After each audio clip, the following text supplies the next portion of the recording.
नमस्कार, मैं हूं दीपक कुमार और आप देख रहे हैं अंतरकथा विजन न्यूज चैनल में सबकी खबर दे सबको खबर।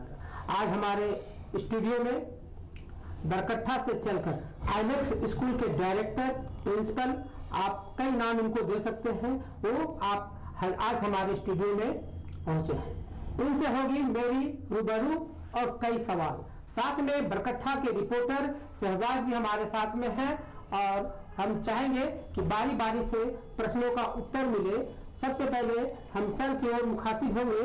सर, आपका स्टूडियो में बहुत बहुत स्वागत है। धन्यवाद आपका। और हम जानना चाहेंगे आपसे कि यहाँ आप आने का उद्देश्य क्या है हजारीबाग, और हजारीबाग आने के अलावा आप, जैसा कि मुझे सूचना है कि हजारीबाग के अलावा कई ऐसे ब्रांच अपना लगाने वाले हैं हजारीबाग के अंदर। जी, तो अभी आप हमको बताएंगे कि कितना ब्रांच है अभी आइलेक्स स्कूल का। सर, तो सर अभी हमारा आइलेक्स स्कूल जो है मेन ब्रांच हमारा बरी में है, जो पंचमाधव में स्थित है, करियापुर भी है, उसके अलावा गौरिया कर्मा है, और रिसेंटली मैंने बड़का गांव में एक एनडीपीएस स्कूल था जी, जो मैंने अपने आइलेक्स सोशल वेलफेयर ट्रस्ट के तहत उसको भी अधिकृत किया है।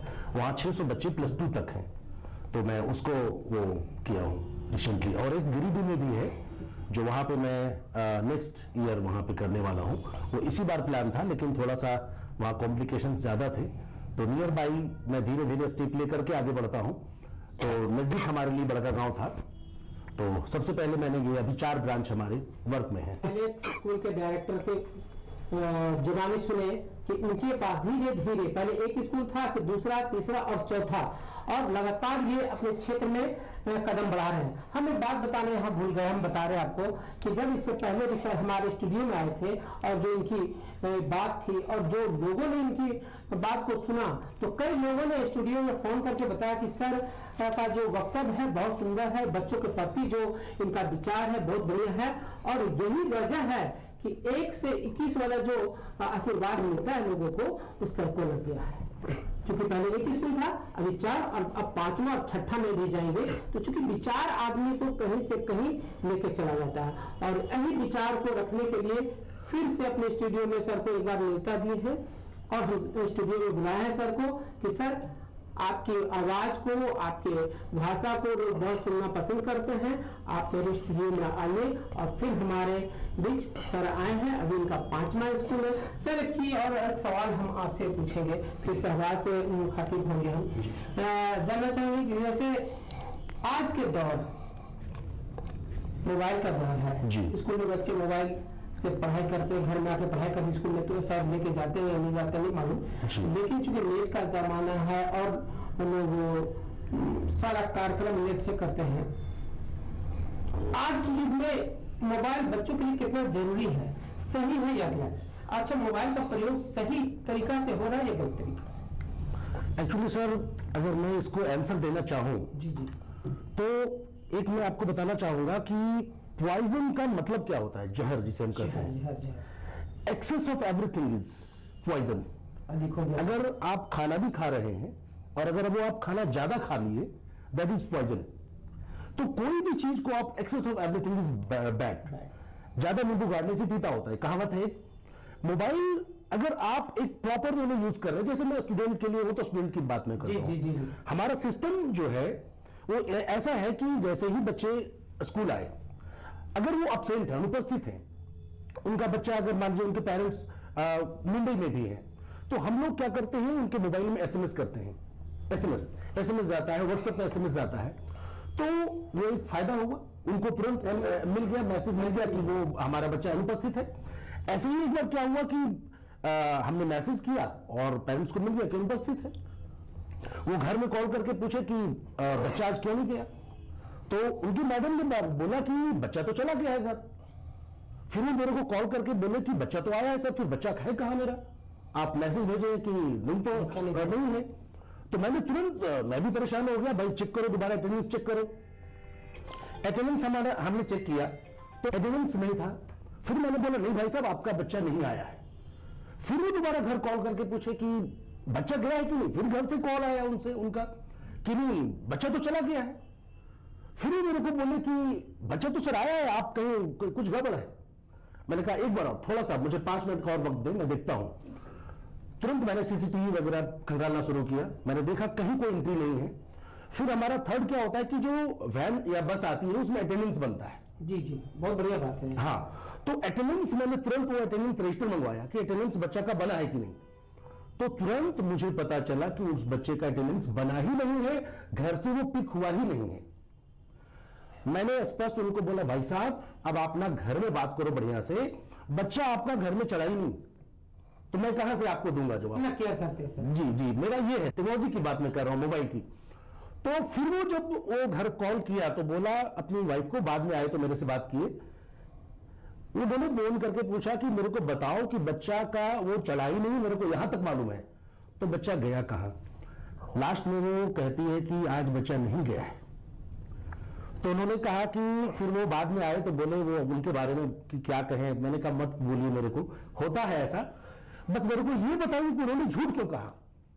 तो उन्होंने कहा कि ठंड की समय था, ठंड का जो समय होता है, नहीं उठ पाई, दोनों को सोए रह गए और टाइम से चला गया। तो टेक्नोलॉजी है कहीं ना कहीं हमें हेल्प करता है। दूसरा चीज है कि सर हम लोग का सारा SMS वगैरह जो होमवर्क वगैरह का है वो सीधा आपका मैंने जैसे ही क्लास फिनिश हुआ within 5 minutes you will get everything. Hindi में क्या है, इंग्लिश में क्या है, मैथ्स में क्या है, SST में क्या है, आपके मोबाइल में आ गया। इससे फायदा क्या होता है कि बच्चा झूठ नहीं बोल पाता है, झूठ नहीं बोल पाता है। तो कहने का मतलब है कि कहीं ना कहीं अगर हम प्रॉपर तरीके से उस चीज को इस्तेमाल करेंगे तो हर चीज अच्छा है, नहीं तो अगर हम एक्सेस कहीं भी करेंगे तो पॉइजन है, जहर है। चाहे वो मोबाइल हो, चाहे वो खाना हो, चाहे वो टीवी हो, चाहे वो कुछ भी हो। बहुत बढ़िया बात बताया सर कि मोबाइल हो, खाना हो, अदरवाइज किसी भी तरह का चीज हो, अगर ज्यादा हो जाता है तो जहर हो जाता है। और ये 100% सही है, क्योंकि अभी के युग में लोग मोबाइल से ही सब कुछ हो रहा है, लेना देना, खाना पीना मंगाना, जो भी हो रहा है सिर्फ मोबाइल से हो रहा है। पढ़ाई लिखाई से स्टार्ट हुआ था, लॉकडाउन हुआ तो उस टाइम इसका जो महत्व था वो अच्छा था कि कम से कम घर बैठे बच्चे मोबाइल से पढ़े और मोबाइल से ही सब कम। लेकिन लॉकडाउन के बाद लगातार मोबाइल का प्रयोग ज्यादा बढ़ गया, तो इसका कहीं ना कहीं कुछ ना कुछ दुरुपयोग भी होता है। लेकिन जैसा कि सर ने बताए कि अगर आप किसी भी चीज के लिए ज्यादा करते हैं तो वो जहर हो जाता है। हमारे साथ हैं शहबाज, हम शहबाज जानना चाहेंगे आपसे कि आपके बच्चे उस क्षेत्र के बच्चे भी सर के स्कूल में पढ़ते हैं, तो कैसा प्रभाव है स्कूल का और बच्चे का जो रिजल्ट है वो कैसा होता है? एनएस का तो हमारे क्षेत्र में सबसे अच्छा रिजल्ट है सर अभी तक। हमारे क्षेत्र में 3-3, 4-4 बड़े स्कूल हैं, लेकिन सबसे अच्छा रिजल्ट है एनएस पब्लिक। इस बार सर मैं बताना चाहूंगा 98% के साथ हमारे स्कूल का डिस्ट्रिक्ट टॉपर रहा है, हमारे स्कूल का जी, जिसमें हमारा बच्चा भी उसमें शामिल है, हमारा बेटा। तो सर रिजल्ट हम लोग प्रयास कर रहे हैं बनाने का, अच्छा कर रहे हैं। इसके लिए आपको बधाई देते हैं। धन्यवाद सर। हम ये जानना चाह रहे थे कि सर तो इनका स्कूल है और सर तो चाहेंगे कि और आगे बढ़े, बच्चे बढ़े, लेकिन चूंकि आप वहाँ के निवासी हैं और आपके बच्चे भी पढ़ते हैं, तो आसपास के स्कूलों से बेटर पढ़ाई हो रहा है जी 100%। सारे स्कूल से बढ़िया पढ़ाई हो रहा है। क्या खासियत है? खासियत सर से हम पहले एक सवाल हम पूछना चाहेंगे कि सर जो स्कूल चला रहे हैं तो आपके स्कूल चलाने का मुख्य उद्देश्य क्या है? सर मैं इसको 2 तरीके से आपको जवाब देना चाहूंगा। पहला प्रोफेशनल तरीका कि आज बच्चे पढ़ लिख करके, जो हर माँ बाप चाहते हैं, सेल्फ डिपेंड बने, आत्मनिर्भर हो, कि वो कहीं ना कहीं दुनिया में वो मकाम हासिल करे, नाम करे माँ बाप का। वो कहीं ना कहीं चाहे अच्छा पढ़ करके डॉक्टर बने, इंजीनियर बने, IAS बने, कोई ना कोई जॉब ले। ये एक प्रोफेशनल आंसर है मेरा सर, जिसके लिए हम लोग सब प्रयासरत रहते हैं। दूसरा आंसर हमारा ये होगा कि सबसे अच्छा वो इंसान बने। अगर कम भी मार्क्स आए और अगर आपका बच्चा 100 साल तक जी लेता है अच्छे डिसिप्लिन के माध्यम से, अच्छा जिन चीजों को उसने सीखा है, अच्छा से ड्राइविंग करना, अच्छा से पैसेंस के साथ सारी चीजों को करना, तो अगर वो 100 साल तक जीता है आपका बच्चा, तो ये भी मेरा एक लक्ष्य है। आप पढ़ रहे हैं, ठीक है, बहुत आप इंजीनियर नहीं बन पाए, डॉक्टर नहीं बन पाए, लेकिन आप आतंकवादी भी मत बनिए, तब भी आप 100 साल तक गलत लाइन में ना जाए, गलत लाइन में ना जाए। तो हमारा उद्देश्य ये है। इसके साथ साथ सर हम लोग बच्चों के साथ, मैं पर्सनली हमेशा जुड़ा रहता हूं। मैं आपको एक घटना की बात बताता हूं। मैं हमेशा अपने बच्चों को बोलता हूं, खास करके लड़कियों को, कि जीवन में जब भी तुम समस्या का सामना करो और जीवन में जब गलत फैसले लेने के लिए मजबूर हो जाओ या कुछ ऐसा हो जिसमें दिमाग काम नहीं करे, एक बार मेरे को याद करना। और सर मैं आपको बताऊंगा, मेरा ही पढ़ाया हुआ आज से करीब 10 साल पहले जो स्टूडेंट पढ़ रही थी, एक बार अचानक मेरे को कॉल करती है कि सर मैं अपने जीवन से परेशान हो चुकी हूं, अब मेरे पास मेरे डेथ के अलावा कोई ऑप्शन नहीं है। मेरे को याद आया कि आपने ये कहा था कि एक बार मेरे को कॉल कर तो सर आज मैं आपको कॉल कर रही हूं। मैंने कहा ऐसा करो तुम एक बार मिलो। मैं सोचा सबसे पहले मैं टाइम चेंज करता हूं उसका, कुछ माइंड ये करता हूं, पहले मिलो, अपने पापा के साथ एक बार मिलो। मैं मिला और फिर वो अपना प्रॉब्लम्स को शेयर की, मैंने सुना, मैंने धीरे धीरे धीरे उनका माइंड चेंज करने का प्रयास किया और वो आज समझिए कि कुछ दिन हमारे स्कूल में जॉब भी की वो। अच्छा, माइंड डाइवर्ट किया। हाँ, जॉब भी की। फिर धीरे धीरे उनका प्रॉब्लम जो था वो रिजॉल्व हो गया और जो बहुत बड़ा स्टेप वो लेने वाली थी अपने जीवन में वो बच गई। नेगेटिव से उसको आप पॉजिटिव कर दी। बिल्कुल बिल्कुल सर। सब अधिक चीज और जानना चाहेंगे। क्षेत्र में तो बहुत सारे स्कूल हैं, स्टूडेंट भी काफी है, लेकिन सर से भी यही सवाल होगा कि गरीब बच्चा और अमीर बच्चा दोनों स्कूल में पढ़ते हैं जी, ठीक है ना, तो उन बच्चों के लिए क्या ट्रीटमेंट है सर स्कूल में? जो बड़े घर में बच्चे आपके स्कूल में कैसे पढ़ सकते हैं सर? और अभी का जो दौर है, अभी कई कोरोना के बाद कई ऐसे लोग हैं जो फीस नहीं दे पा रहे हैं और उनके बच्चे पढ़ाई में तेज है, जाना चाहते हैं स्कूल, उनके लिए कुछ प्रावधान है कि नहीं सर? सर इसको मैं थोड़ा सा एक्सप्लेन करना चाहूंगा। जी जी। एक्चुअली सर अमीर और गरीब मेरे समझ से बहुत बड़ा चीज ऐसा नहीं होता है। लोग सोच से गरीब होते हैं, सोच से गरीब होते हैं। जी जी जी। मैं इतना जानता हूं कि आज एक लेबर जो 400 रुपए 380 रुपए दिन का कमाता है, जिसे हम गरीब भी कह सकते हैं, हाँ। अगर वो भी बढ़िया से अपने लाइफ को मैनेज करे, सारी चीजों को मैनेज करे, तो वो भी एक अच्छे स्कूल में पढ़ा सकता है, बच्चों को पढ़ा सकता है सर। हम लोग जो भी आते हैं, अगर हमारे पास गार्जियन आते हैं वो बोलते हैं कि सर मैं गरीब हूं, तो हम तुरंत बिलीव नहीं करते हैं कि आप गरीब हो, क्योंकि बोलने के लिए तो सारे लोग बोलते हैं कि हम गरीब हैं। हम उनका जो भी है, हम लोग होम विजिट भी करते हैं, हमारे टीचर्स होम विजिट भी करते हैं, कभी भी हम आपके घर जा सकते हैं, आप क्या कर रहे हैं नहीं कर रहे, क्या माहौल है, उन चीजों को देखते हैं। तो अगर वाकई में वो गरीब लगते हैं, ऑर्फन लगते हैं, तो हम लोग अपने स्तर से, आज भी मैं कई लोगों को मदद कर रहा हूं, 50% फी मैं माफ कर रहा हूं या ट्रांसपोर्टेशन माफ कर रहा हूं, नहीं इस तरह। अगर कटिकली आप हैं गरीब तो नहीं, तो अगर आप सोच से हैं, अगर वही गरीब जो अपने आप को कह रहा है, शाम में वो शराब पीने के लिए 50 रुपए बर्बाद कर रहा है, बहुत बड़ी बात, 50 रुपए बर्बाद कर रहा है, तो मैं वैसे लोगों की मदद नहीं करता हूं एकदम सही। और मैं ये उनको ये मैसेज देता हूं कि आप 50 रुपया जो आप शराब में बर्बाद कर रहे हो, सिर्फ इतना ही मेरे को दे देना, जितना आप बर्बाद कर रहे हो मैं आपके बच्चे को पढ़ा दूंगा। तो गरीब कहां से होगा? और जो लोग भी चाहते हैं, जो भी जिस तरह से हम लोग सोशल वर्कर हैं, अपने स्तर से समाज की एक तरह से ये कर रहे हैं, हमारा उद्देश्य ही है बच्चों का लोक कल्याण बढ़िया करना, जीवन में उनका वो हो, तो जैसे भी हो सकता है मदद कर सकते हैं। लोग कुछ बेवकूफ बना करके करना चाहते हैं, वैसे हम लोग नहीं बन सकते। आप वाकई में गरीब हैं, आप बिल्कुल गरीब हैं। मैं एक उदाहरण देता हूं, इन्हीं के एरिया का एक ईंट भट्ठा वाला व्यक्ति आया था मेरे पास एडमिशन करवाने। तो प्रोफेशनली हम लोग पूछते हैं कि आप करते क्या है, तो उन्होंने कहा ईंट भट्ठा का हम मतलब ऐसा बनाते हैं और वो करते हैं, लेबर का काम करते हैं। तो मुझे लगा डॉट्स की पता नहीं क्या, अगर ये भी एल्कोहलिक हो सकता है जो आधा पैसा बर्बाद करते हैं उसमें, तो हो सकता है नहीं। मैंने कहा आप देख लो, आपका इतना एक्सपेंस पड़ेगा। बोला सर मैं कल आता हूं। उन्होंने सारा चीज पूछा, एडमिशन वगैरह का क्या लगे, मतलब सारा चीज पूछा, मैंने बता दिया। अगले दिन वो आया और 6 माह का फीस एडमिशन के साथ जमा कर दिया। मैं उसके बाद दोबारा पूछना भूल गया उन लोगों को कि आप गरीब हैं क्या। मतलब मेरे को लगा ऐसा कि अगर वो ईंटा वाला अगर चला सकता है, मैं उसको उदाहरण देता हूं। जी जी, ईंटा बनाने वाला अगर वो वही मूवमेंट था, और आज उसका बच्चा भी पढ़ रहा है, बहुत तेज बच्चा है। और मैं उसका होम विजिट भी किया, घर भी गया, अच्छा से सारी चीजों को मैनेज करता है। दोनों हस्बैंड वाइफ काम करते हैं और अच्छा से कर रहे हैं। तो गरीब भी कर सकता है, आप सोच बदलो, आपका सब कुछ बदलेगा। मेरा ये कहना है सर। सबने बहुत बड़ी बात। सर के बातों से कई लोग ऐसे पहुंच जाते हैं उनके स्कूल, इनसे मिलने के लिए, इनको सुनने के लिए। अब एक नई खास बात जो है वो हम रखना चाहते हैं कि आइलेक्स स्कूल के जो डायरेक्टर हैं अभी स्टूडियो में बैठे हैं और ये अब एक नई उड़ान की ओर बढ़ रहे हैं। अब अपने स्कूल में स्विमिंग पूल, हॉर्स ट्रेडिंग, कई उस क्षेत्र में कई स्कूल हैं, लेकिन कभी कोई स्कूल ने बच्चों के लिए सोचा ही नहीं कि इनको भविष्य का चीज क्या है और क्या चाहिए भविष्य में।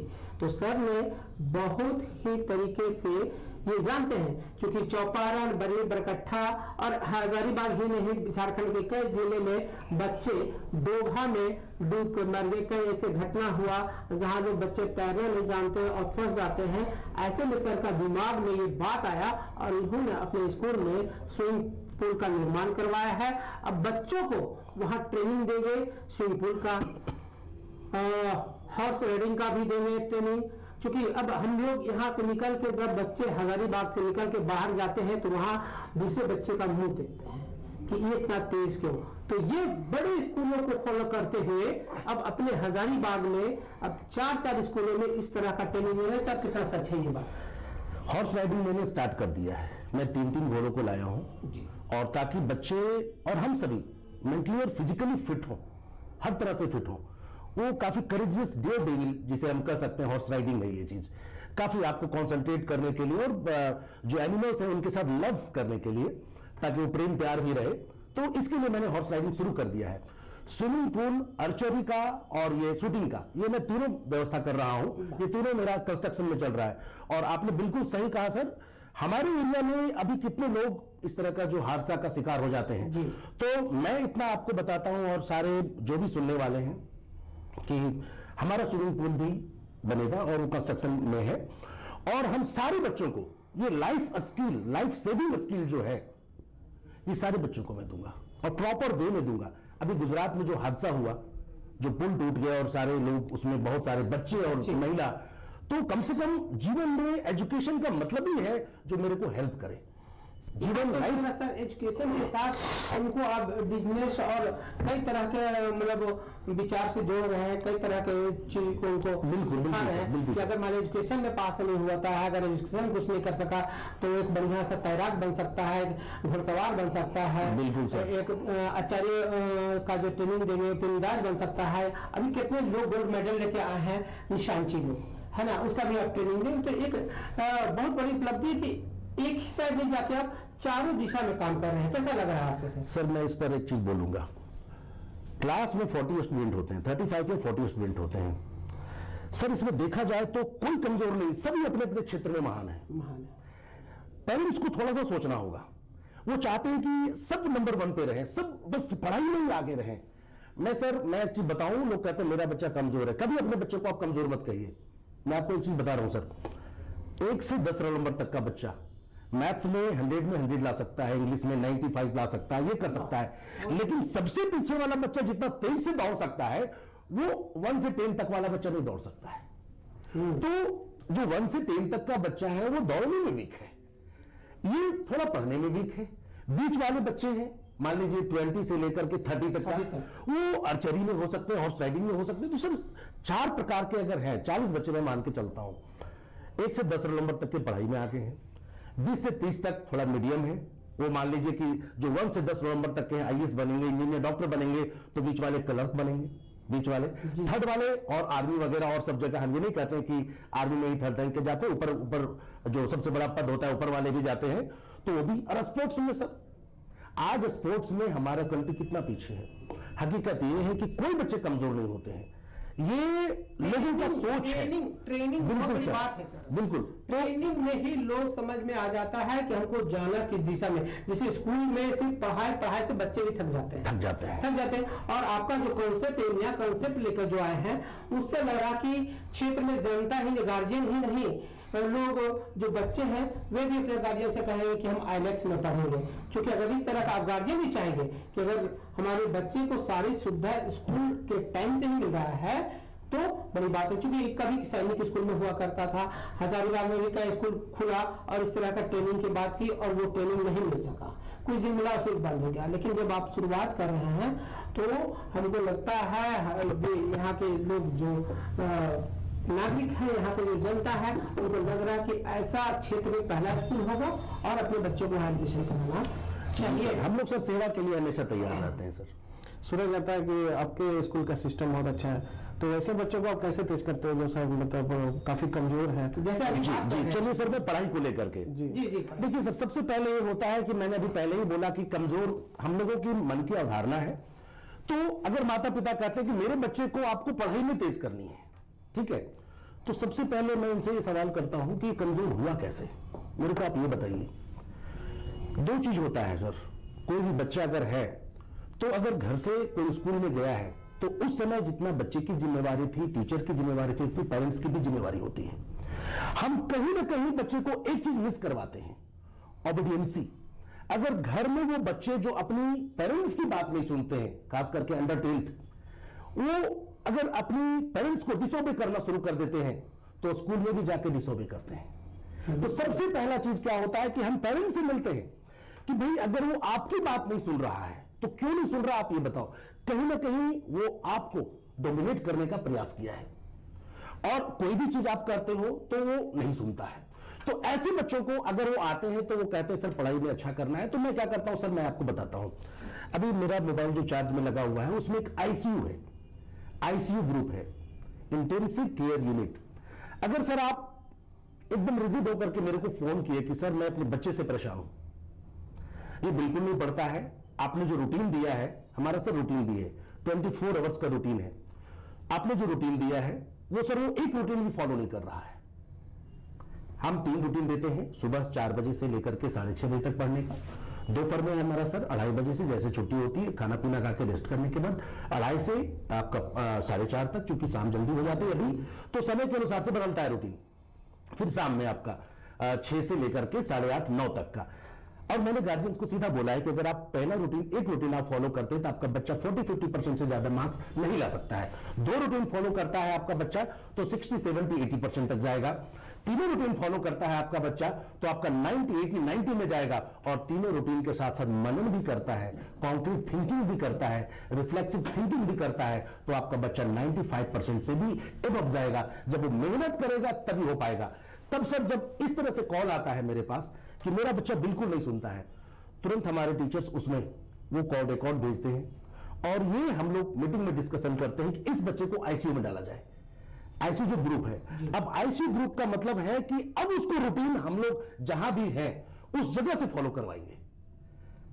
क्योंकि मैं वो सारा एक्टिविटी देखता हूं, जो क्लास टीचर है, सब्जेक्ट टीचर है, जैसे इंग्लिश में अगर उसको प्रॉब्लम्स है तो टीचर्स को बताना है उसमें कि उसका क्या क्या प्रॉब्लम्स है, फिर टीचर्स को ही उसमें बताना है कि हमने इसके लिए क्या प्रयास किया है, और फिर मैं उस बच्चे को ऑफिस बुलाता हूं ये देखने के लिए कि अभी क्या उसका सुधार हो रहा है। और अभी ये करंट में हो रहा है सर हमारे यहाँ। बहुत बड़ी बात जी, बहुत बड़ी बात। सर से एक और हम सवाल पूछना चाहेंगे सर कि आपके स्कूल में टीचर कैसे कार्य करते हैं? जी सर, जी जी सर, इस चीज को मैं सबसे पहले बताता हूं। हमारे यहाँ टीचर का सर रेटिंग होता है।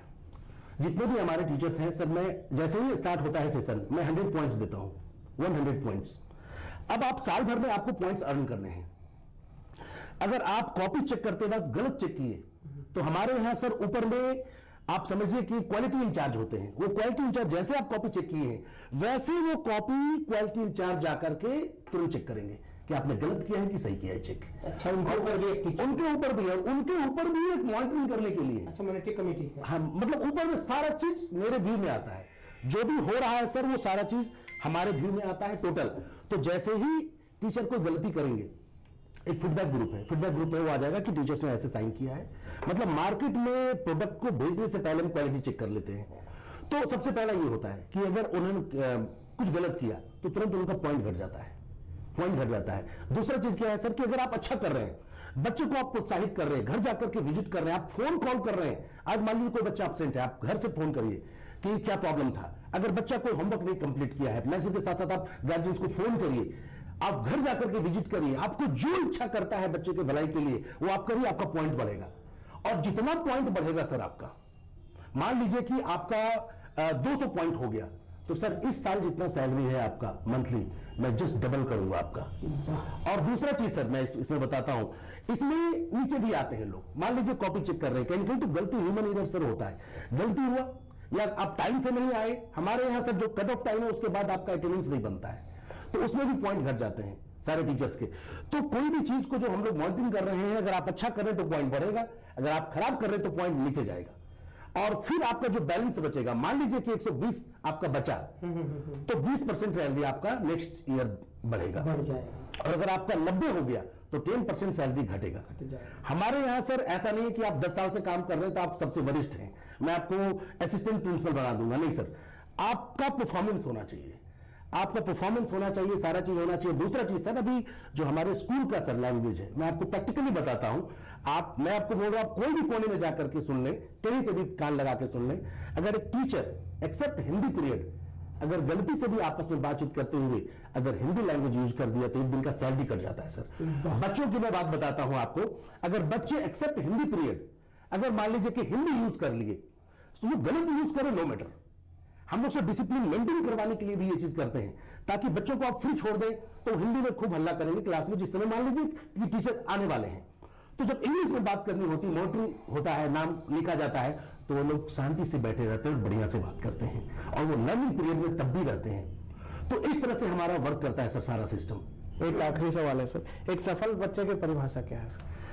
मैं तो ये सबसे पहले अगर इसको देखा जाए तो मैं सबसे पहले ही इसका आंसर दे चुका हूं। सफल बच्चा मैं उसी को मानूंगा जो सबसे पहले कम से कम 100 साल बढ़िया से जिए, बढ़िया से सफलतापूर्वक जिए, जिसमें सोसाइटी का निर्माण करे, अपने घर परिवार को का निर्माण करे, सोसाइटी का निर्माण करे, देश का निर्माण कर सके, और सबों के लिए कुछ ना कुछ करे, समाज के लिए कुछ ना कुछ करे, कुछ ना कुछ करना है उनको, मैं सफलता यही कहूंगा। और कैरेक्टर अच्छा हो सर उसका। पढ़ाई के साथ अगर बच्चे सोशल एक्टिविटी में भी अपना योगदान देते हैं तो सफल वही बच्चा कहलाता है, क्योंकि वो हर दिशा में काम कर रहा है। सोशल वर्क में जाने के बाद लड़के अपने आप सुधार हो जाता है, लड़कों में सुधार हो जाता है, उनके गार्जियन भी समझते हैं कि पढ़ाई के साथ में सोशल वर्क कर रहा है, समाज के साथ जुटा हुआ है, सुबह से शाम तक अच्छे लोगों के साथ रहता है, तो ऐसे में वो बच्चे पे कभी उंगली नहीं उठा सकता है, क्योंकि वो हर दिशा से अपना काम को मजबूती के साथ कर रहा है पढ़ाई के साथ। और जिस स्कूल की बात कर रहे हैं, आइलेक्स स्कूल की बात कर रहे हैं, आपने सुना होगा कि ये आइलेक्स स्कूल और बड़े से बड़े स्कूल से हट करके एक अलग मुकाम बनाए हुए हैं, और इस मुकाम पे वे अभी 5वां सीढ़ी चढ़ने जा रहे हैं, जिसके लिए इनको हम लोगों ने दी बधाई। और हम चाहेंगे सर अपने से अपनी सारी बात को संक्षेप में रखें।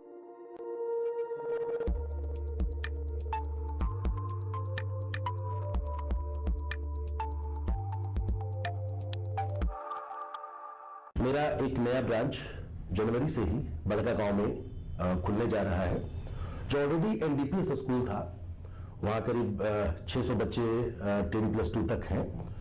तो मैं एक मैसेज देना चाहूंगा वहां के पब्लिक के लिए कि आप चिंता न करें, वहां पे आइलेक्स आ रहा है, और बच्चों के प्रति जो जिम्मेवारी आइलेक्स निभाता है वो हम निभाने के लिए आ रहे हैं। सारे बच्चे आपके रूटीन फॉलो करेंगे, 4 बजे भोर से वो उठेंगे, अपने से उठेंगे, वो फोटो भी भेजेंगे, हमारे जो सिस्टम है उसमें वो 2 घंटा 2.5 घंटा में जितने एक बार बैठने के बाद जितना वो पढ़ाई करते हैं वो उसका वीडियो भी बना करके भेजेंगे। दोपहर का रूटीन भी वो फॉलो करेंगे, दोपहर का, शाम का, इन सारी चीजों को हम लोग डोर टू डोर विजिट भी करेंगे बच्चों को देखने के लिए कि बच्चे क्या कर रहे हैं, और हम पूरा प्रयास लगाएंगे, पूरा प्रयास करेंगे कि वहां बच्चे भी अच्छे हों और अच्छा उनका भविष्य बन सके। मैं एक चीज सबसे पहले बताना चाहूंगा कि सबसे बड़ा स्कूल कौन होता है। मैं इसको इस रूप में कहना चाहूंगा कि सबसे बड़ा हॉस्पिटल कौन होता है। सबसे बड़ा हॉस्पिटल वो होता है जो सबसे क्रिटिकल पेशेंट को एडमिट करता है, लेता है, जिसका सर भी फूटा हुआ है, हाथ पैर भी टूटा हुआ है, अन्य जो भी पार्ट है वो भी डैमेज है। अगर इस तरह के व्यक्ति को या पर्सन को कोई एडमिट कर लेता है, तो वो हॉस्पिटल सबसे बड़ा हॉस्पिटल होता है। आज कई स्कूलों को मैं देखता हूं जो सबसे बड़े स्कूलों का नाम अपने को देते हैं और लेते हैं, और उस जगह पे बिल्कुल फिल्ट्रेट स्टूडेंट्स को लेते हैं जिसमें लेस प्रॉब्लम हो। कोई बात नहीं है, अच्छी बात है, सबसे बढ़िया स्टूडेंट्स को लेने में उसमें कम मेहनत करना पड़ता है। मैं सारे लोगों से, सारे स्कूल से ये कहूंगा कि बच्चों को लेते समय ये फिल्ट्रेट कम करें। हो सारा चीज हो, अच्छा बच्चा पोलाइट हो, संस्कार वाला हो, पेरेंट्स केयरिंग हो। हम लोगों को सबसे पहला ये चाहिए कि हम लोग बच्चों को उनके भविष्य के लिए जैसे भी हो सकता है उनको हम बनाएं, और जिस तरह का भी प्रॉब्लम वाले बच्चे आए हम उसे लें और उसे बनाने में हम अपना प्रयास करें। तो मेरा इतना ही मैसेज रहेगा विशेष करके। पेरेंट्स को मैं ये संदेश देना चाहूंगा कि आप 24 घंटा में 10 मिनट भी निकालिए जिसमें आप अपने बच्चों का सारा एक्टिविटी को देखें। आप अपने धंधे में इस कदर जुड़े रहते हैं कि आप 24 घंटा उसमें इन्वॉल्व हैं, लेकिन आप कहते तो ये जरूर है कि हम सारा कार्य अपने बच्चों के लिए कर रहे हैं, लेकिन उसमें होता नहीं है। आप 10 मिनट भी जाकर के बच्चे का एक बार कॉपी पलट लीजिए, एक बार पूछ लीजिए कि आज क्या हुआ। आप अगर थोड़ा सा भी उसका इन चीजों को देख लेंगे तो वो बच्चा भी देखेगा कि नहीं, मेरे ऊपर नजर रखी जा रही है, और अगर नजर रखी जाएगी तो बच्चा वहां से भी सुधरना शुरू हो जाएगा। कोई गड़बड़ कब करता है? जब उसको कोई मॉनिटर नहीं करता है और उसको समझ में ये आ जाता है कि मेरे को मॉनिटर नहीं किया जा रहा है, उस फेज में वो गड़बड़ करना शुरू कर देता है।